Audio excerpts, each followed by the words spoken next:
Healing Tour movement with your host, Noah Crane. Heal yourself, heal the world.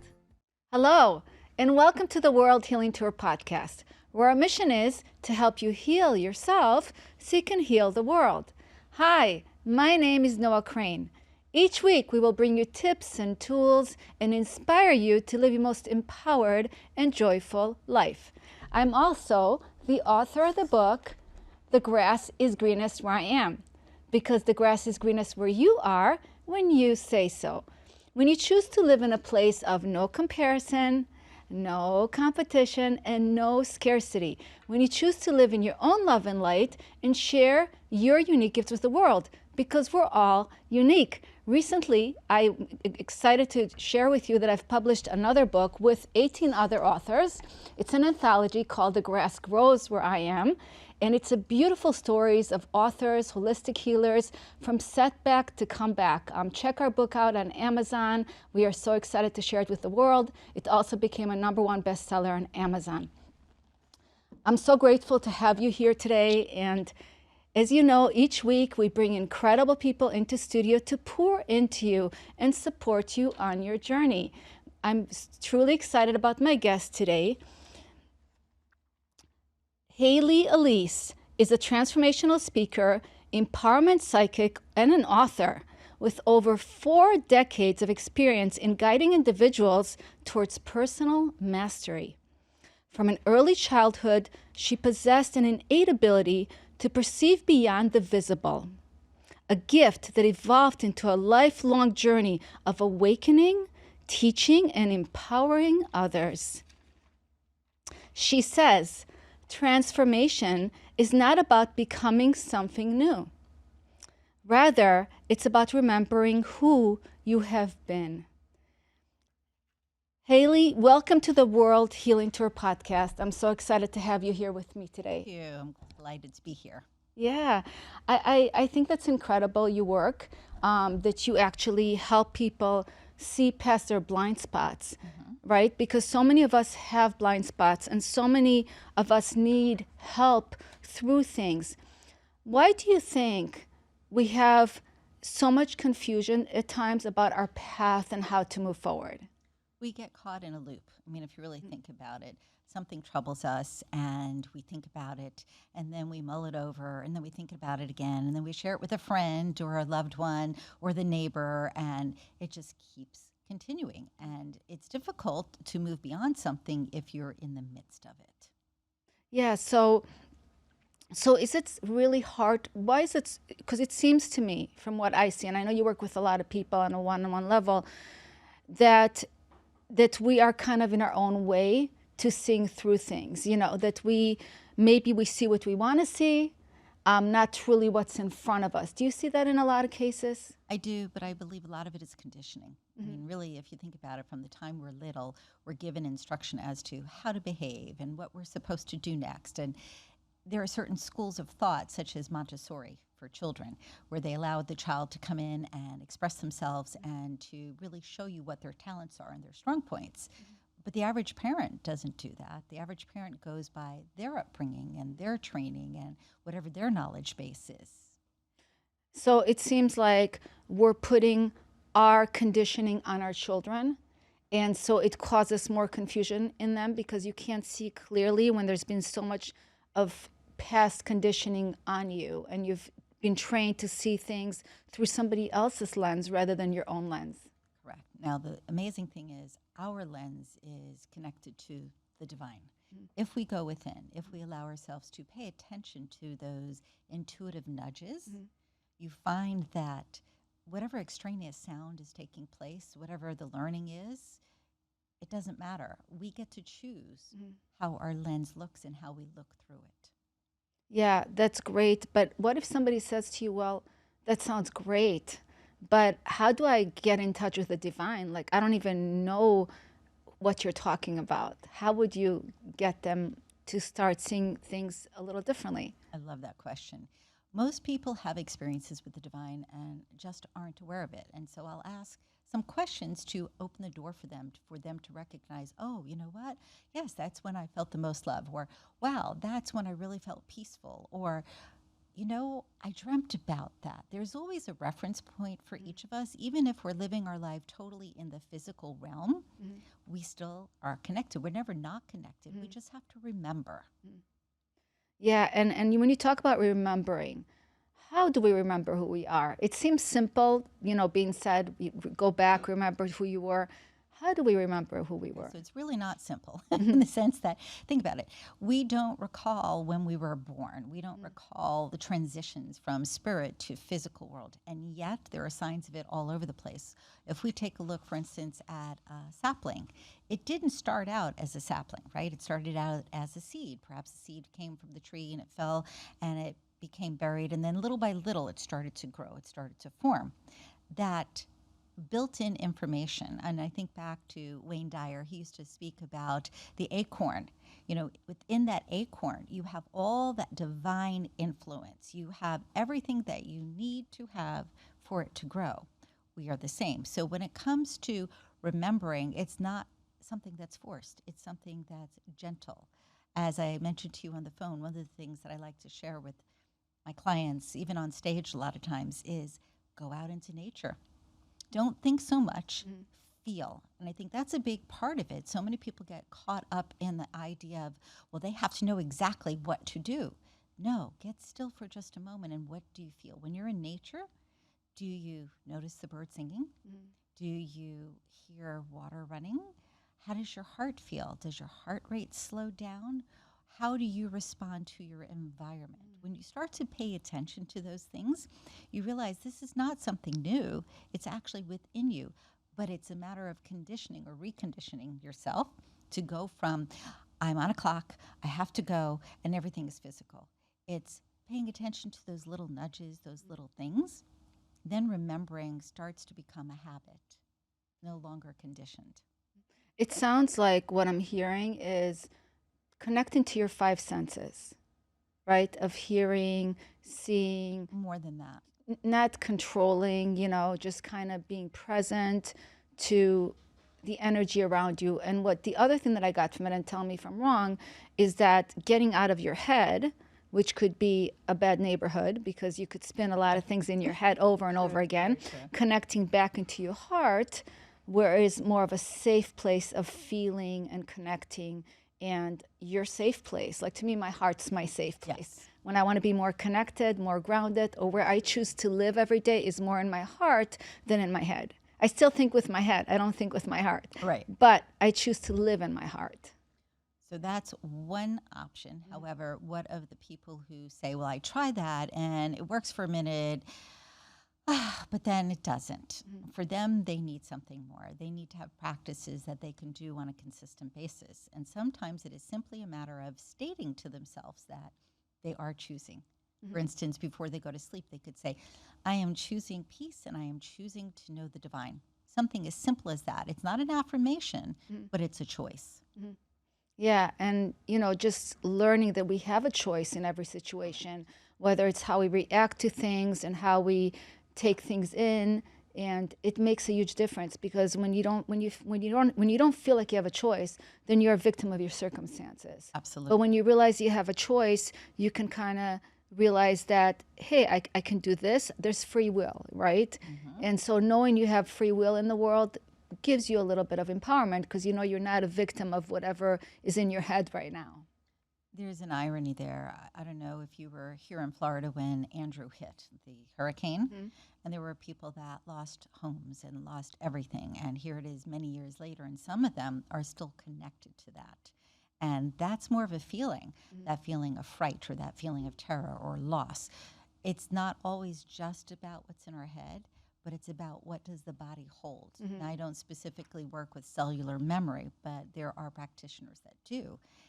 The biggest thing that I have found is if you allow yourself to align, and that means to have a high frequency as often as possible, you can overcome anything. Yeah, and I love when you say that about high frequency, right? Because it's very easy to get caught up in the fear of the world. There's so much fear everywhere, right? I mean, every time I go on social media, it's like this child's missing and this child's missing. It's endless, the fear that goes in your body, because it's but we are, I keep reminding myself, I'm a light worker. We are light workers. And if for the time that we're here, if we focus on the darkness, we can't bring more light to this world. Correct. The way I connect to my high vibration, and I'm sure I could do better, but the way I connect to it more is through gratitude. So I'm in a constant state of gratitude, constantly thanking God every day, every second, for every little win that I have. Every little win I thank God for. And even the obstacles, I thank God for that, because I know that if I didn't have the obstacles, I couldn't become the woman that I am.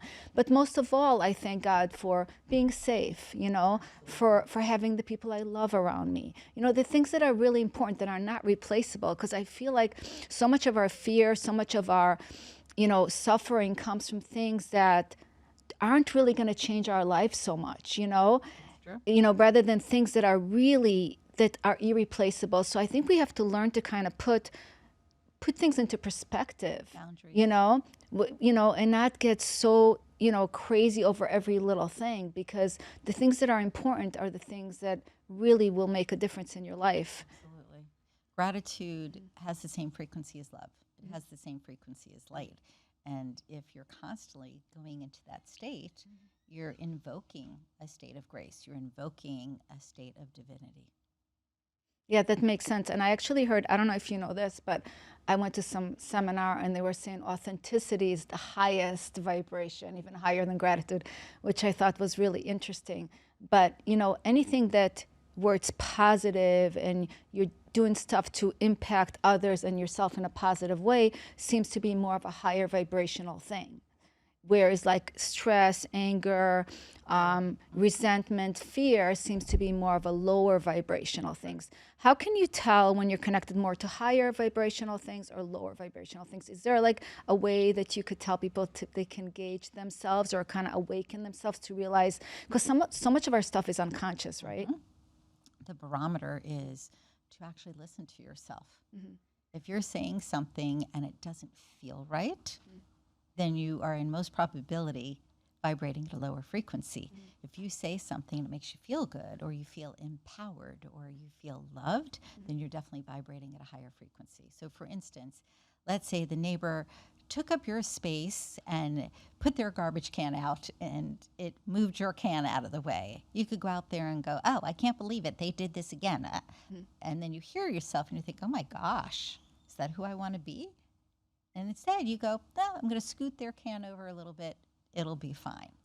Oh, I feel better about that. I mean, it's the little things at times that we don't pay attention to. And it's not that you have to listen to every word you say or pay attention to every deed. We're human.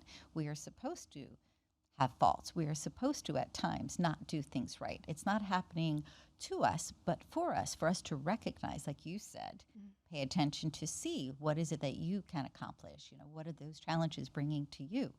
If we listen to ourselves a little bit more, it's very easy to shift into a higher frequency. Yeah, and I think that's the key.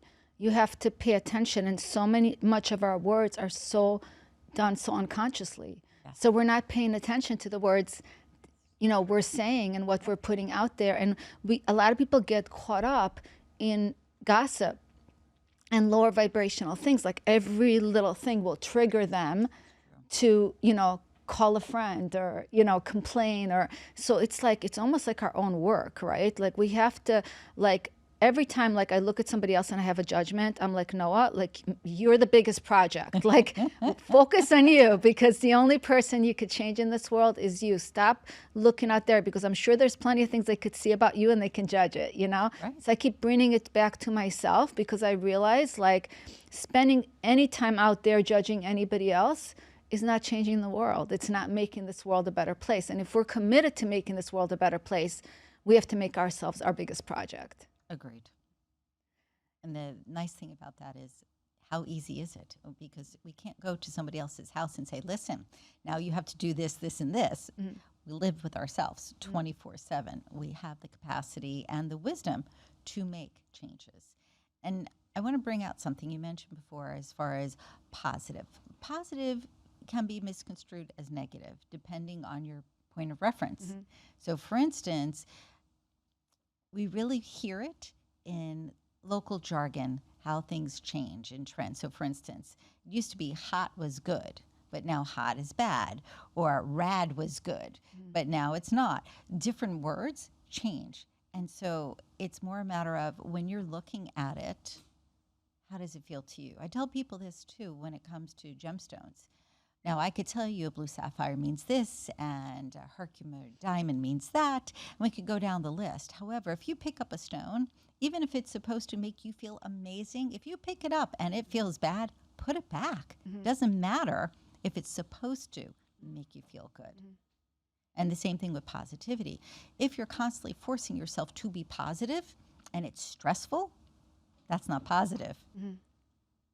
Makes sense, right? Yeah, and absolutely. That's a great tip and makes a lot of sense. And the thing is that so many things are opinions. And that's what I was listening to when you were Correct. talking.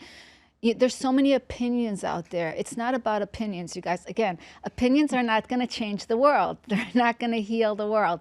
We don't care about opinions. It's not about opinions. It's about, how something makes you feel, Correct. and how you're making others around you feel. Because you want to be a source of light for others. You want to spread more light to others. You don't want to bring them down, because when you're bringing them down, you're also bringing your own energy down. So everything is connected. So when you think you're like pointing a finger at somebody else, we all know there's 3 fingers pointing at you, but that same energy you're bringing back to yourself. So again, comes back to you and your own self-work to be able to create a change out there.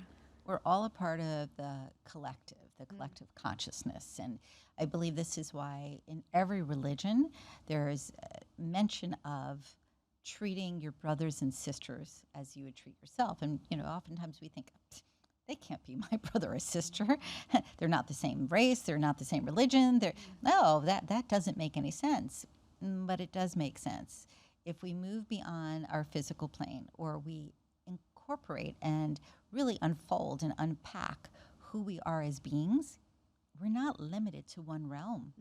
It is our consciousness that brings us together. And as you said, if we raise ourselves, we raise others. When we do good and we help others, we are literally raising the consciousness of not just humankind, but also the planet.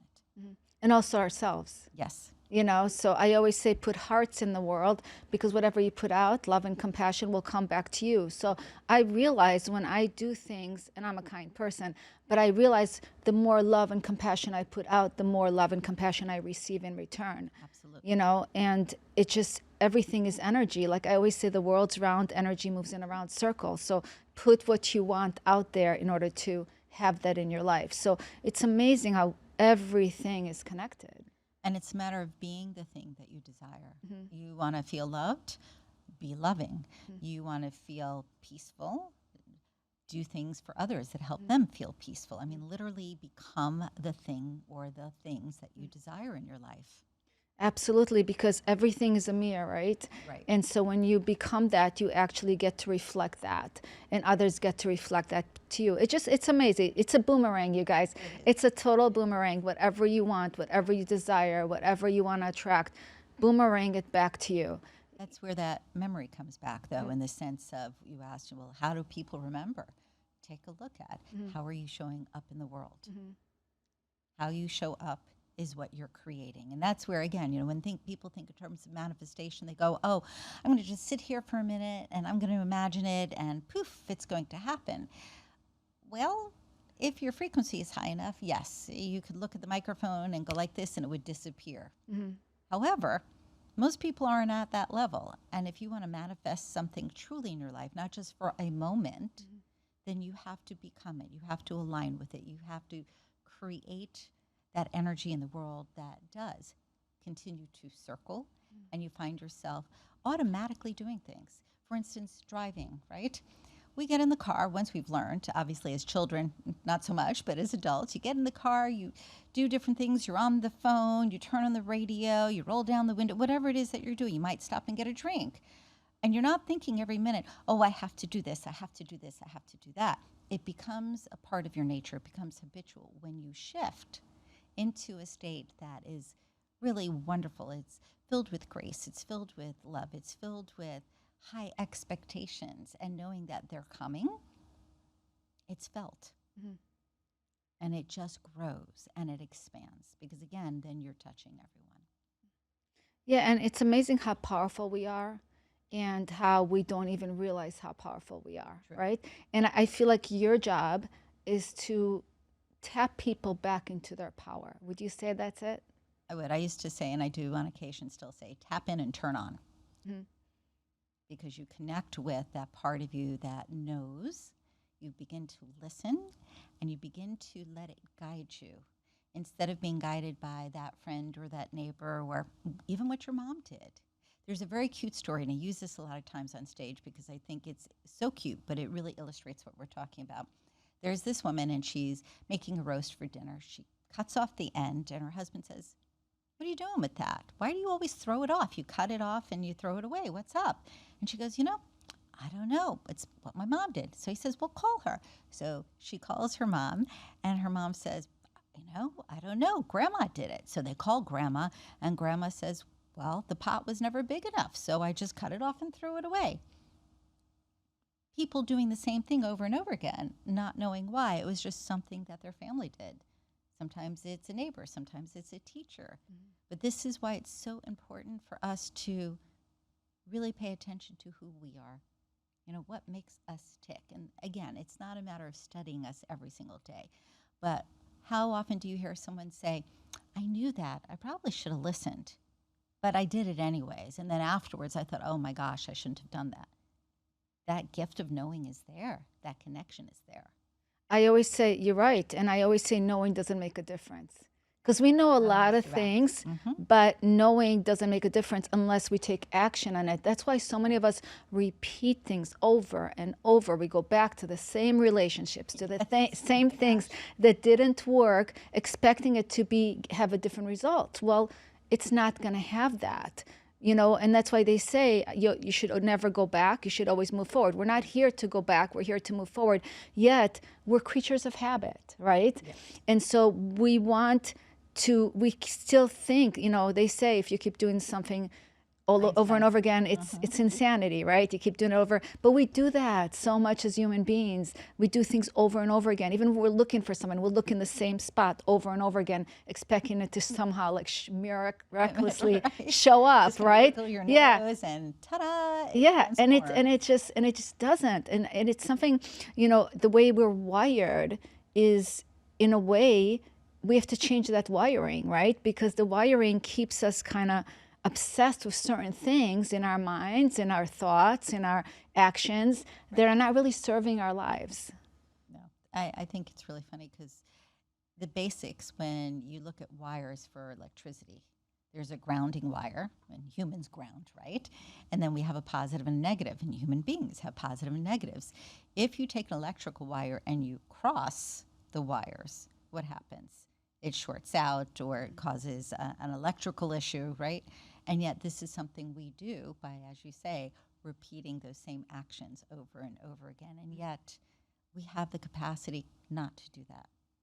We just have to be a little more mindful. And part of the thing, too, is not to chastise. I find with a lot of clients, they do this, which is a shame. They go, "Oh, but I did it, and I knew better, and I did it again." It's okay. The more you focus on what you didn't do right, the more it shows up in your life. It's whatever you give attention to expands. So instead, you say, "I messed up. I'll do better next time." You be light about it.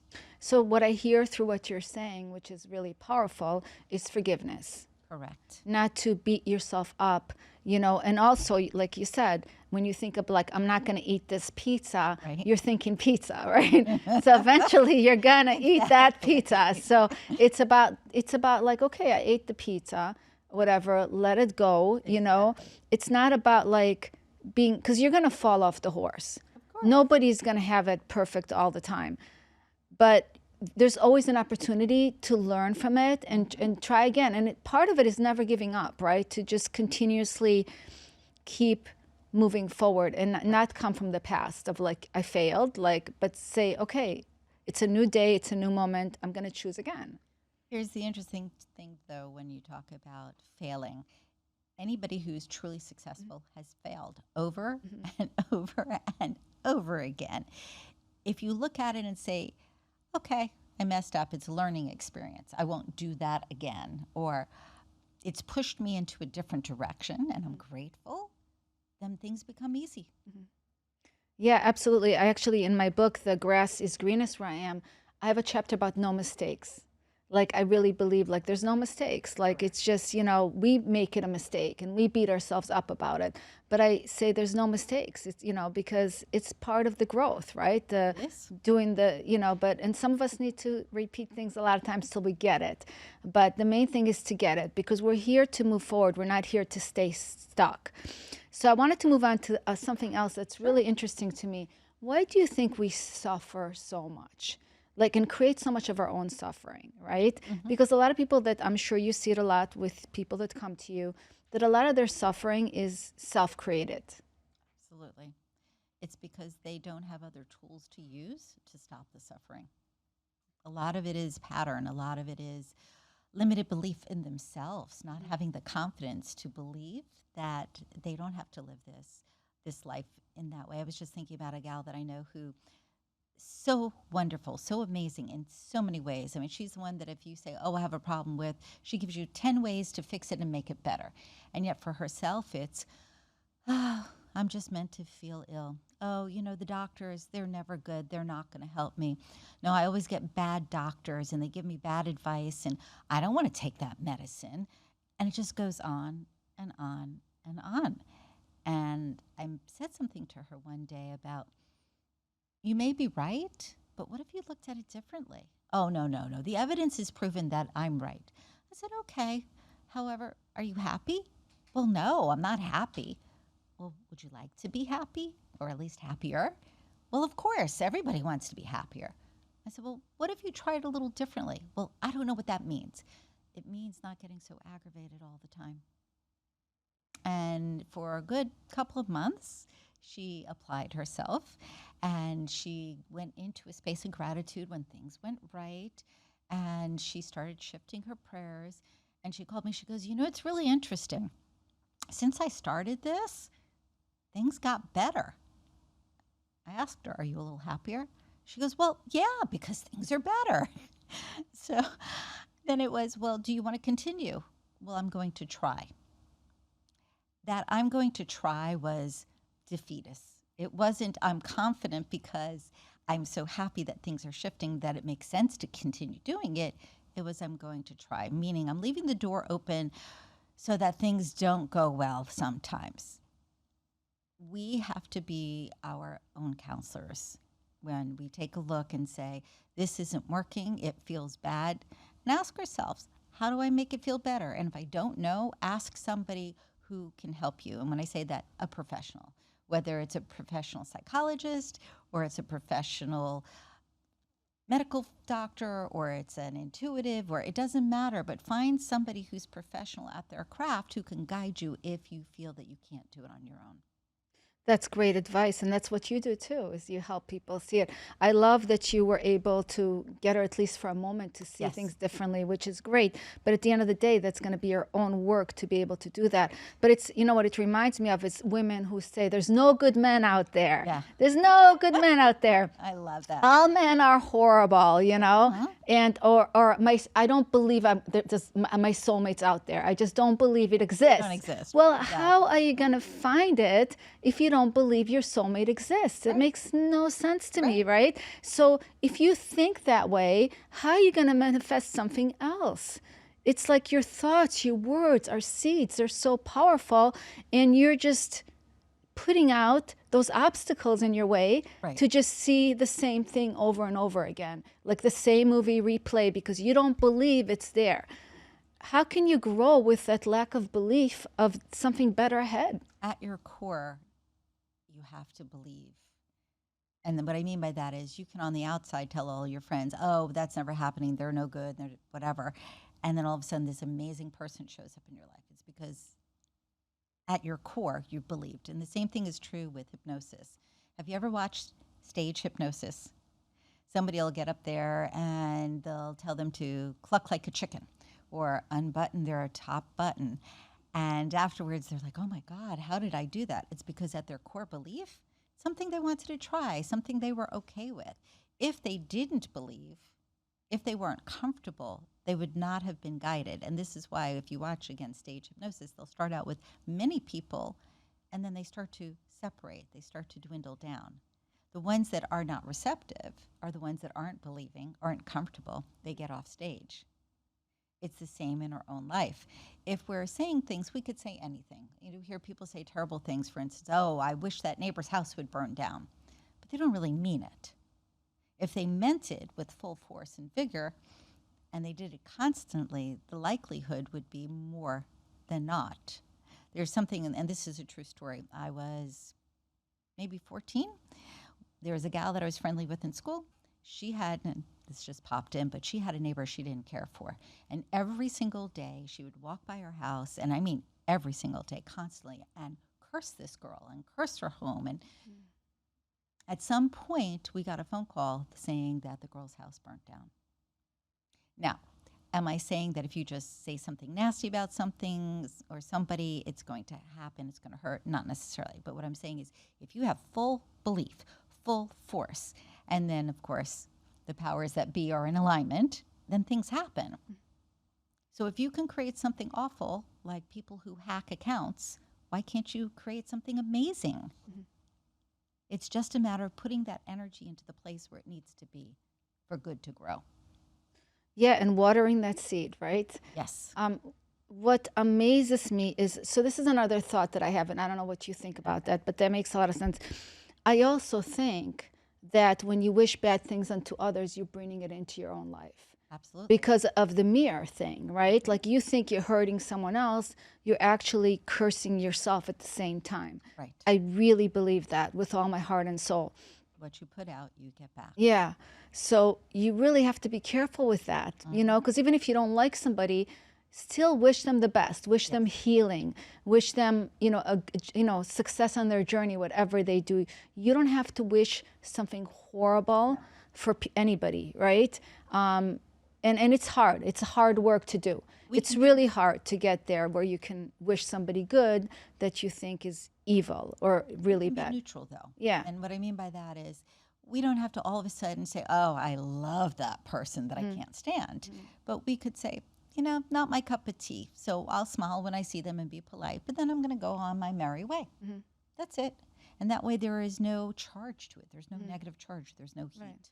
Yeah, and it seems like you have to put the forgiveness in, because the only way not to have any kind of charge with anybody is to put the forgiveness in. If you haven't forgiven, you're going to have a charge, But when you forgive, you can release that charge and still not bring them back close into your life and just see them and like, okay, hello, goodbye type of thing. But if you haven't done the inner forgiveness work, it is hard to sometimes not get charged at all. Are you familiar with Ho'oponopono? Yes, of course. Okay, so that's the Hawaiian methodology, prayers that the Hunakane would facilitate at homes when there was strife. And it's been adapted over the years to be used in a broader sense.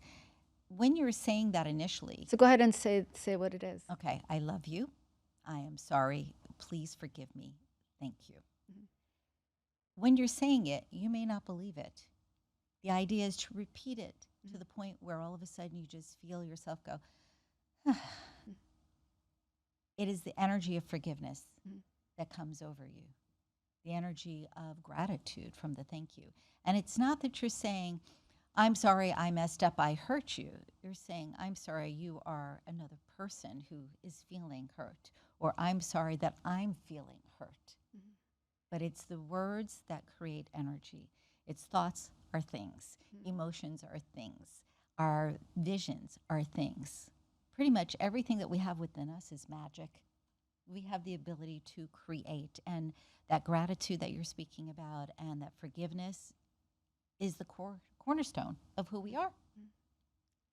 Yeah. You just have to tap into it. I love that. And forgiving yourself. Absolutely. Right? Because so many of us are not forgiving ourselves. For whatever it is we've been through in our lives, maybe we made some choices or some things that happened to us that it's really hard for us to come to a place of like forgiving ourselves and letting it go and not holding on to shame and regret and anger and past. So the forgiveness starts with you, and I'm very good at like forgiving myself all day long. I literally, as soon as something happens, Love it. I forgive myself because there's no reason. I can't change it. It already happened, right? So if I can forgive myself, I give myself the freedom to not feel tied to it anymore. Right. So I just forgive myself, because to me, I found that as the most powerful tool. And then when I heard you speak again about gratitude, because I love gratitude, gratitude is that magic, like you said, magic spark inside each one of us that we can access by, connecting to a higher vibration, and to ourselves and to our forgiveness and to our love and to our light, that we can spread out everywhere and manifest, create what we want. Absolutely. I was just thinking sometimes it's so simple and it's just a matter of wanting it, but not wanting it outside of ourselves, bringing it in, like you said, being able to forgive yourself all day long, right? You don't really have to go into a place of, oh my gosh, I'm going to forgive myself. It's been so terrible. But it's more a matter of saying, okay, I probably shouldn't have done that. You know what? It's okay. Tomorrow's another day, right? It's that transition. It's being fluid, really. If you think about it, that's what it is. It's moving from thing to thing to thing with fluidity. Yeah. And when you say fluid, it reminds me about something that I always talk about is flow. Yes. Right? Not being stuck, being able to connect back to our flow, So I talk about the flow of breath, right? The flow of water, the flow of moving forward, not being left behind. Correct. So everything where we can connect back to flow, because we're not, so we're not creating more obstacles in our lives, right? Because we all, and then it lessens our suffering as well.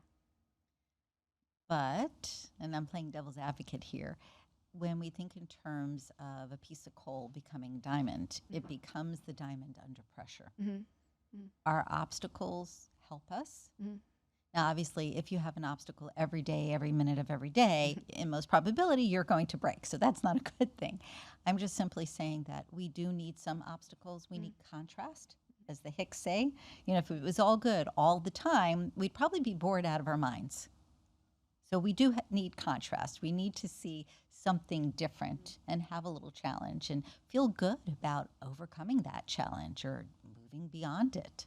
Well, to build your confidence, but the challenges are always going to be there. Yes. But it's about not being stuck. So when we're in a place of gratitude, we can pour even though the obstacle's there, we could still be in gratitude and not be stuck on that obstacle, right? Because there's always things in our lives that are working and things in our life that are not working, right? So it's like what we focus on, right, expands. And so we can still focus on all the gifts we have in the world.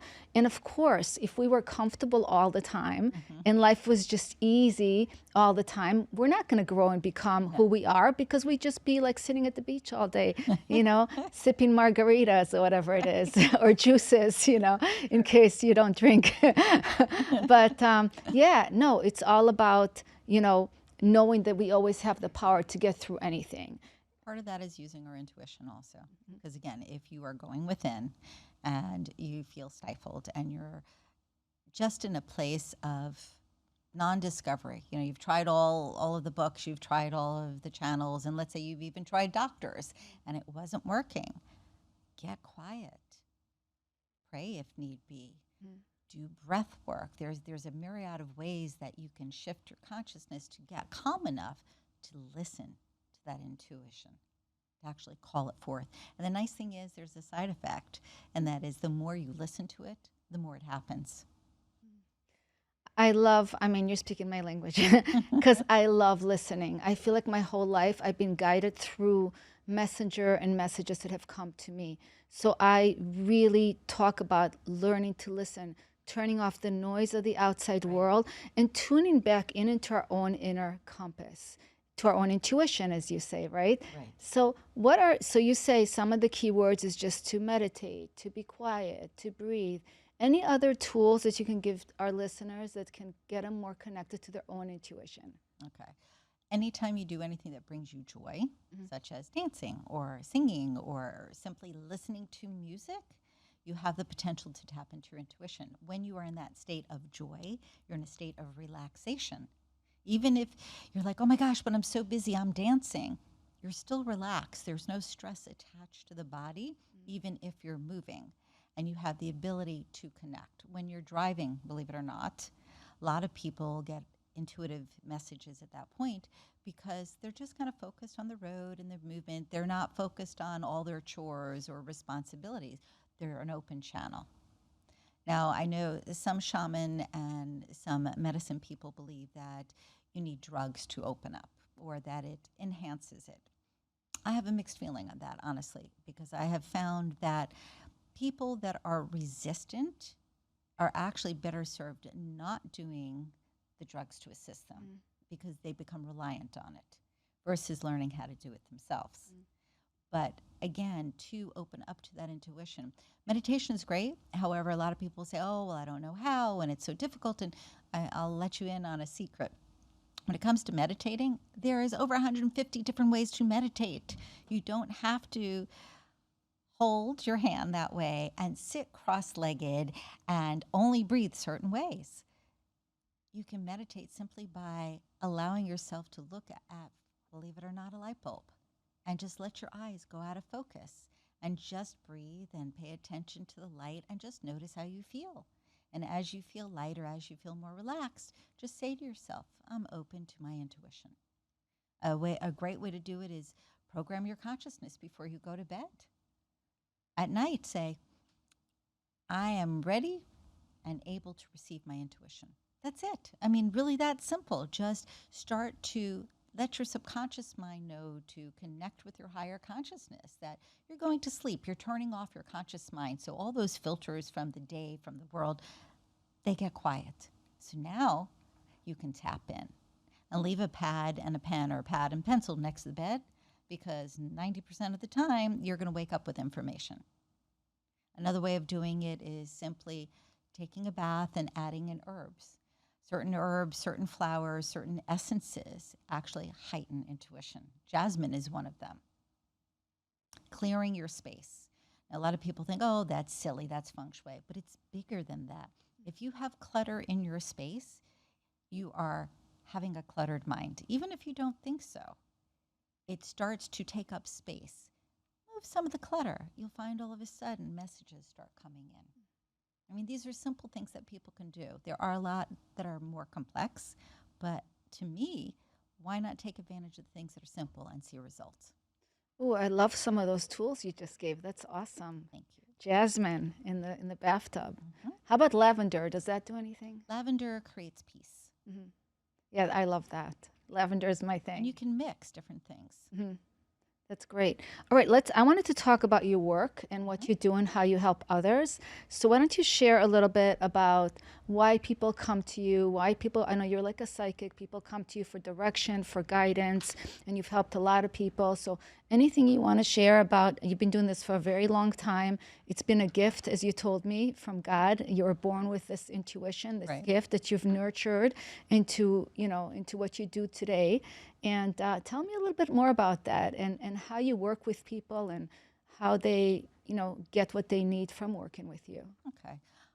I'll share a little something that I mentioned previously because I think it's very apropos for what we're talking about. Somebody might come in just because they're curious and they want to see a portent of a future. What does it look like? What's the direction? Maybe they know, maybe they don't. And something might come up that's totally out of the realm of what we're speaking about. And I might say something to them about, I sense something in the upper part of the body.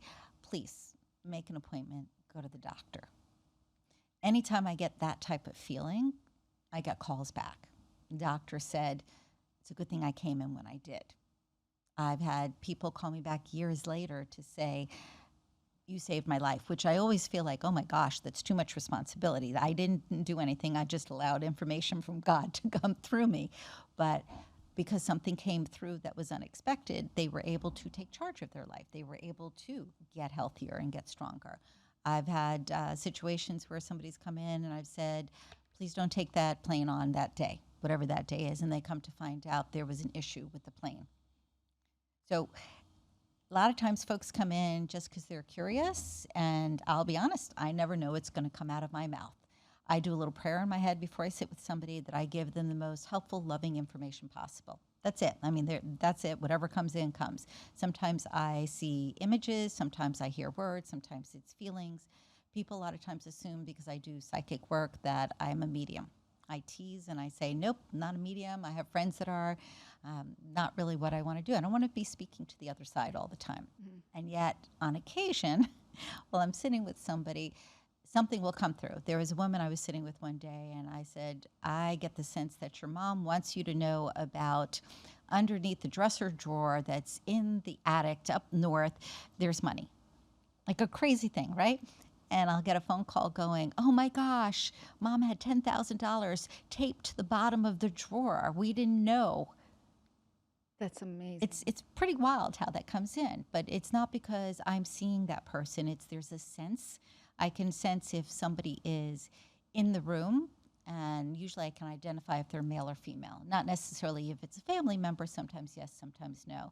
I've done a lot of house clearings over the years because I do sense energy, and I can clear out things that are uncomfortable. Best story ever. I love this. Client calls me about a friend of hers. She says they just moved to a new house and her 2-year-old cannot sleep. And even stranger, the clock on the wall above his bed stopped working like a week into the house. So they asked me to come out, and I went, oh, that's an old piece of furniture. It's got some things attached to it. Oh, that's old piece. Did you guys just get this? And they're like, oh, yeah, we just bought those things when we moved in. They're pretty, right? Well, they're pretty, but they need to be cleared. And then I went into the little boy's room and picked up all sorts of things. The long and the short of it is we did what we needed to do. They called me the next day. They said the little boy slept for the first time since they moved in. And even weirder, the clock was working. So energy, no matter if it's just focused on psychically giving somebody information or if it's on some sort of healing. When I say healing, I don't mean a physical healing within their body, but a healing of a situation I can tap into. However, it's not something that I focus on each time I'm with a client, like, oh, I'm going to do this for them. Every person is an individual. Somebody will come in and I might turn around and say, oh my gosh, you've got the sweetest dog ever. Little guy, kind of red, great personality. Pay attention to the left front paw. There's something going on there. And they'll go, wow, yeah, this morning I noticed that. So whatever comes, comes. Oftentimes it's about business, relationships. Somebody can say to me, well, I specifically want to know about. And I'll do my best to connect with that information and give it to them. Do you ask them questions when you work with them? Or how is the setting? Take me into a setting of you working with somebody. What is it like? Okay, so you come into my office. I say hello, of course. I let them know that I typically just start talking. They can interrupt me at any point and say, oh, I don't want to talk about that, or I want to know more about this. Not a problem. But I just start talking. The only thing that I get from them is a little what do you want to call it? A little card with their name and address on it, so that if I want to invite them to a meditation class or something, I have it. I mean, that's the only thing I do. I grab that, put it down, and I just start talking. The questions I would ask would be, have we covered everything? Do you touch them at all while you're talking? No. No. So a lot of people work with you virtually as well. Yes, I virtually or over the phone for years and years. I've had people in France, in Israel, in Spain, different parts, other parts of Europe, a couple of clients in Hungary. Well, when it was Hungary, borders have changed. It doesn't really matter because I'm not tapping into them as far as them sitting in front of me. I'm tapping into their field of wisdom. And the best way that I can articulate it is to say, I'm tapping into divine wisdom for what they need to know. And that's why I do that little prayer of, please guide me to the best of my ability to help them in the most loving way possible. That's amazing. So what about people, I know you don't do Akashi records. No, occasionally I get a glimmer, but it's not something I do on a consistent basis. But is that something you're able to, is there something you're able to tap into their Akashi records? Or are you more talking about their present situation, or are you able to see future things that are going to happen? Yes and yes. Somebody will sit with me and I'll pick up something, let's say about their left knee, and then in the next breath, I'll tell them, okay, within the next 3 to 6 months, you're going to be moving. And I usually get, what? No, we have no plans on moving. That's crazy. And then I get a phone call. Okay, you're weird. I thought you were nuts, but we're moving. That's kind of fun to me when that happens. There's future, there's present. What I find, generally speaking, is that whatever that person needs to know in the moment, that's what comes through. So part of it may feel like a counselor, part of it feels like a prophet, part of it feels like a medical intuitive. It's really whatever that person needs, and each session is different. Do you find that a lot of people that come to you are desperate for answers? Like they're at a place where they're at a crossroad, they're desperate. Like they're in a relationship, they don't know what to do, how to move forward. They're worried about never being married, never finding their person. Do you feel like a lot of people have come to you from that place? It used to be more. I'd say now maybe it's 35, 40%. Now I have more people that are looking at wholeness in their life, or they are finished with a relationship and they want to recreate themselves, whether that relationship is a romantic relationship or business. Oftentimes I get people that come in that just purely want to focus on business. Occasionally, and I think I shared this with you on the phone, I had somebody sent to me whose brother disappeared, and we were able to find him. The FBI was looking in the wrong place, and he was in a different town, and luckily they found him before he harmed himself. But it really varies. If you asked, like, what is that cross population that I deal with, I can't say that they're coming in specifically only for one thing, because I find that somebody may come in that's desperate, and then they want to come back in a month later because they want to talk about something else, or they want information.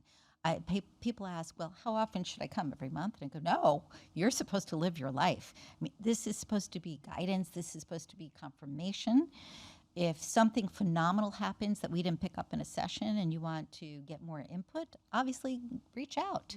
But I'm not somebody who's going to tell you to come in every week or every month. No. That's not how this works.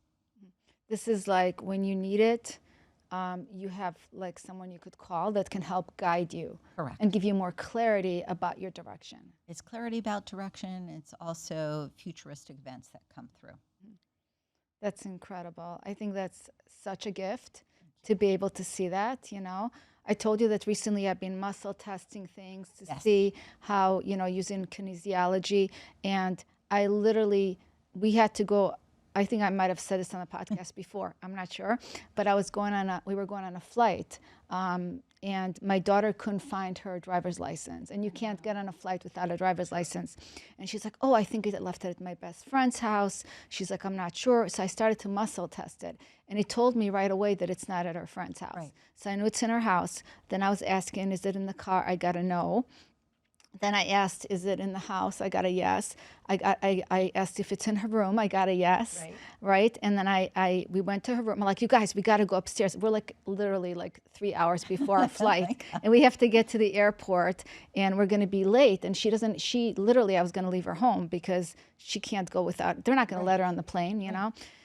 So then we went up to her room, my husband, me, and my daughter. And then I asked, is it in the closet? And I got a yes. Okay. And literally went into fallen out of her purse. Yeah. No, she's very messy. Oh. So we went into she's like, oh, Mom, go look. I'm like, no, you go look. You know, she literally went into her closet, and it was on the bottom of her closet, the license. It was like, I couldn't believe my eyes, you know, that I was able to figure out where her license was, like just through asking intuitively myself and getting the answers. That was crazy. See, what's nice about that is for people who are like, oh, I'm not intuitive, or no, I don't have any ability. Working with kinesiology shows you that you do. You can identify problems before they happen. You can find things that are missing, but everybody senses in a different way. Some people say that they get a funny feeling and they're clairsentient because they just get this gut feeling and then something always happens. Somebody else will say, well, they get these pictures in their head, they're clairvoyant. I mean, there is, again, many different ways to interpret, but when it comes to working with your body knows. It's connected to your consciousness. It's amazing. And then my friend has a business and she can't decide if she wants to sell the business or keep the business. I told her to muscle test it, but she was really leaning towards keeping the business. Okay. I think keeping, I don't remember, but anyways, it told her to do the opposite of what she was going to do, Right. testing it, So it's not necessarily, so it shows you that it's much more true, because if you're really thinking this is what you should do, but it's still the body's telling you, no, that's not, and I've really learned that, like, when I listen to that, I'm usually right. And just the fact that I was able to figure out where her license was, it was like such a breakthrough in, like, oh my God, like the intuition is powerful. Of course. And we are guided. Like, I always believe we're guided, but like literally when we listen, we are so guided. We just have to believe that we're guided. Here's the key. Yeah. And also not be so desperate, because I feel when we make decisions out of desperation, it's not going to be a good decisions, you guys. Don't make decisions from a desperate place. Make sure you take time to get yourself in a good state of mind and in a positive, high vibration state of mind before you make big decisions. Don't do it. Don't break up with somebody when you're in an emotional bad place. Correct. Like, just don't make those big decisions that you might regret later. Okay, right. It's so important to bring yourself back into like a balanced place before you make pause. Learn to pause. Learn to listen. Learn to stop yourself. Don't self-sabotage, because when you're not desperate, the answers will come to you. And even if you make it a day or two later, it's not a big deal, right? It doesn't have to be right now. Like, learn to be more patient with yourself and listen. And if you need the support of somebody that can guide you, there's always that. So I think your work is incredible and what you do is incredible. And I know people will learn so much from our podcast today. I hope so, because they need to listen to themselves more, and they need to realize that it's remembering who they are. They are a child of God and the universe. They are gifted with so much more than they recognize. My first book was out in 2001 called Treasures Within, Meditation with a Friend. And one of my quotes in the book is, everything you see is much more than you think you see. Because really and truly, how you're interpreting it in the moment is not necessarily how you will interpret it later. Yeah, I love that. Absolutely. So definitely learn to listen and pay attention and be present, and most of all, connect to yourself, right? Correct. And if you need the guidance, call someone that can really guide you, and not just somebody that's just going to give you more chaos and more doubt and more fear, because she's not going to do that. She's going to break it down for you and help you really make sense of your path, where you're going and what the next step is. Bring clarity around it. So when you have confusion, get the clarity. Don't just call anybody. Call somebody that has experience in doing that. This was so much fun. Thank you. I so enjoyed our conversation. I could talk to you all day. Can you just let our listeners know how they can find you, connect with you, and work with you? Absolutely. One of the easiest things to do is go online.